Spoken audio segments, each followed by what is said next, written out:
আল্লাহু আকবার, আল্লাহু আকবার। আসসালামু আলাইকুম, আপনাদেরকে স্বাগতম আমার আরেকটি নতুন ভিডিওতে। আজকে পুরো ভিডিও জুড়ে থাকছে আল্লাহর প্রিয় ঘর মসজিদ আল মোস্তফা সাল্লাল্লাহু আলাইহি ওয়াসাল্লামকে নিয়ে। আশা করি পুরো ভিডিও জুড়ে আমার সঙ্গে থাকবেন এবং ভিডিও শুরুতে একটা করে সবাই লাইক দিয়ে দিবেন।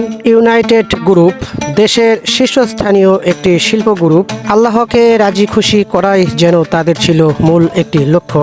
তারই ধারাবাহিকতায় রাজধানীর 100 ফিটে মাদানী এভিনিউতে ইউনাইটেড সিটিতে নির্মাণ করেন মসজিদ আল মোস্তফা সাল্লাল্লাহু আলাইহি ওয়াসাল্লাম। মসজিদটি আসলে এক সুন্দর স্থাপত্য শৈলী যা কাবা ঘরের আদলে তৈরি করা হয়েছে। আমি কুড়িল বিশ্ব রোড নেমে নতুন বাজার এসে অটোতে চড়ে চলে যাচ্ছি মসজিদ আল মোস্তফাতে। আপনারাও যদি আসেন সিএনজি অথবা রিক্সাতে, ভাড়া জনপ্রতি ভাড়া লাগবে 15 টাকা। মসজিদ আল মোস্তফা দূর থেকে দেখলে এটি এক অসাধারণ মসজিদ যা তৈরি করা হয়েছে কাবা ঘরের আদলে। সামনে কাবা ঘরের মতো কালো এক সৌন্দর্য দেখলে আপনাদের মন জুড়িয়ে যাবে।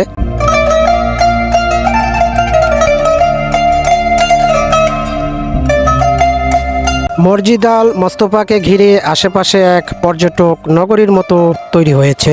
বাংলাদেশের বিভিন্ন প্রান্ত থেকে মানুষ এখানে এসে আল্লাহর সন্তুষ্ট লাভের জন্য নামাজ আদায় করে এবং মসজিদটি চতুর্দিকে তারা ঘুরে ঘুরে তার সৌন্দর্যটি উপভোগ করে।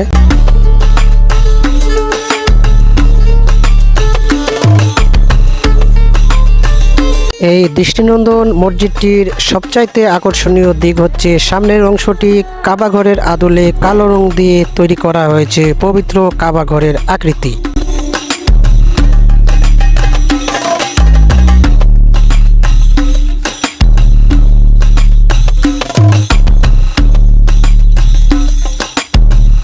মসজিদের সামনের অংশে লেখা হয়েছে সোনালী রং দিয়ে আল্লাহর নাম এবং আমাদের শেষ নবী হযরত মুহাম্মদ সাল্লাল্লাহু আলাইহি ওয়াসাল্লামের নাম।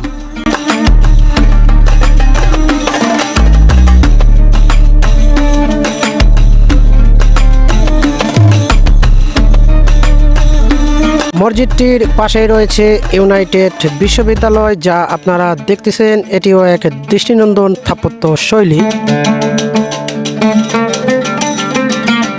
একটা সুন্দর দিক হচ্ছে এই বিশ্ববিদ্যালয়ের ছাত্ররা এখানে তারা প্রত্যেক দিন নিয়মিত নামাজ আদায় করেন।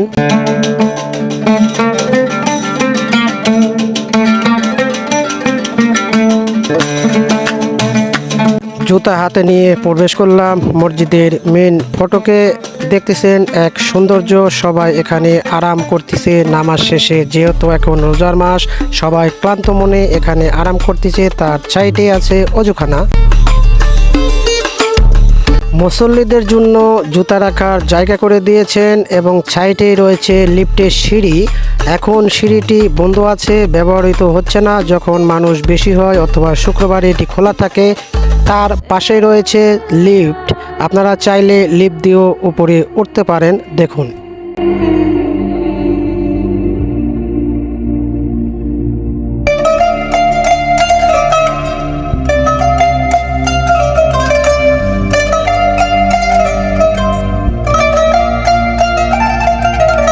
নিচে আন্ডারগ্রাউন্ডে অজুখানা, এখানে সবাই এসে অজু করতেছে। আর এখন যে মেশিনটি আপনারা দেখতেছেন, অজু করার পর এখানে পা শুকিয়ে মসজিদে প্রবেশ করতে হবে।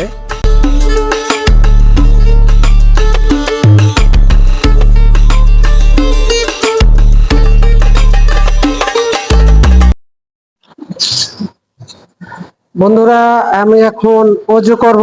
দেখতেছেন অজুখানা। এটি অজুখানাটি কত সুন্দর। এখানে আসলে আপনারা না নিজের চোখে দেখলে বিশ্বাস করবেন না। দেখুন,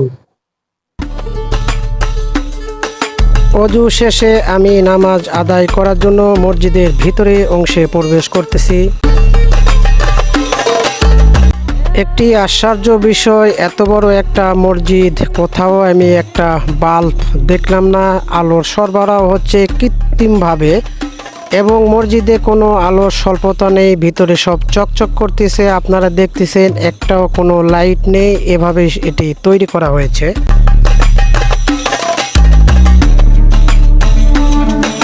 দেখতেছেন নামাজ আদায় শেষে মুসল্লিরা মসজিদটি ঘুরে ঘুরে তা দেখতেছে এবং এই মসজিদটির সৌন্দর্য তারা উপভোগ করতেছে।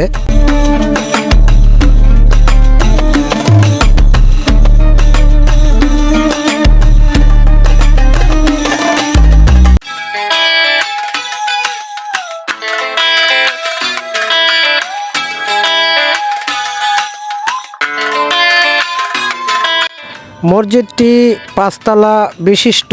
এখানে আপনারা যে তালা থেকে নামাজ আদায় করেন না কেন আপনারা সরাসরি ইমাম সাহেবকে দেখতে পারবেন।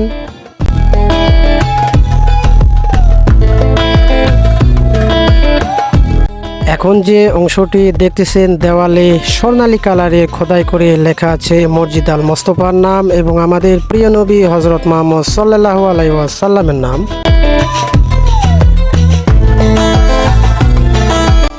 এই অংশটি থেকে ইমাম সাহেব খুতবা প্রদান করেন এবং নামাজ পরিচালনা করেন। দেখুন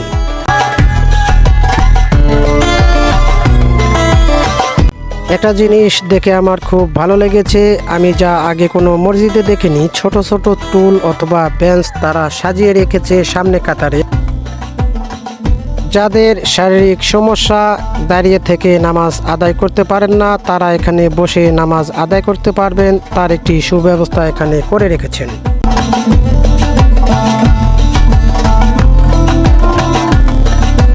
আমি এখানে এসে জহরের নামাজ আদায় করলাম। এখন আপনারা আমাকে দেখতেছেন, আমি নামাজ শেষ করে এখন ভিডিও করতেছি আপনাদের দেখার জন্য।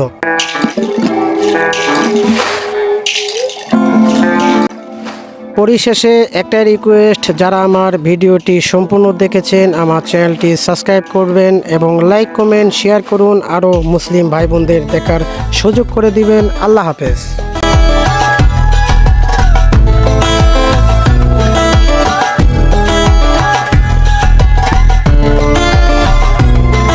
ভিডিওটি আর বেশি বড় করব না। আপনারা যদি মসজিদের 2, 3, 4 তলা পর্যন্ত সম্পূর্ণ ভিডিওটি দেখতে চান তাহলে আমাকে কমেন্ট করে জানাতে পারেন, তাহলে আমি পরবর্তীতে ভিডিও দেওয়ার চেষ্টা করব ইনশাআল্লাহ।